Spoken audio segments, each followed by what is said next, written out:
Улсын хурлын даргын захирамжаар байгуулагдсан стандартчлалын эрх зүйн орчныг илүү боловсронгуй болгох ажлын хэсэг маань одоо идэвхтэй ажиллаж байгаа.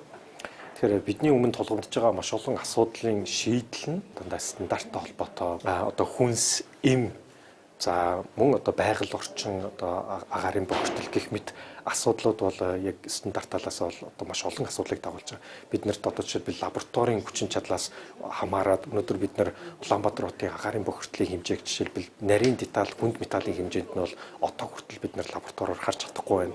За стандартын эргэцэн орчин талаас нь аваад үзэх юм бол гол зохицуулагч одоо хууль нь стандартчлал, техникийн зохицуулалт, тохирлын үнэлгээний итгэмжлийн тухай хууль маань одоо шинжилсэн найруулгаар засгийн газраас улсын хурлд яг дөнгөж түүчийн 7 хоногт өргөн баригдсан байгаа.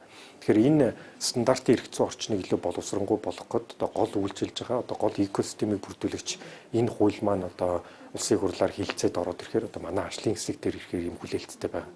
Тэгэхээр ер нь стандартын эрх зүйн орчин аваад үзэх юм бол маш олон тоглогч талууд байдаг. Жишээлбэл лаборатори байлаа гэхэд тэр лабораторийг олон улсын яг стандартыг хангасан байна уу гэж итгэмжлэлийн байгууллага бас одоо сертификат олгодог. Гэтэл өнөөдөр бид нэр цусны шинжилгээ өгөхдөө энэ лаборатори маань яг олон улсын стандартыг дагсан одоо тохирлын үнэлгээтэй баталгаажсан байна уу гэдгийг бид нэр одоо хэрэглэгчийн түвшинд хүртэл одоо жишээлбэл төдийлөн анзаардаггүй.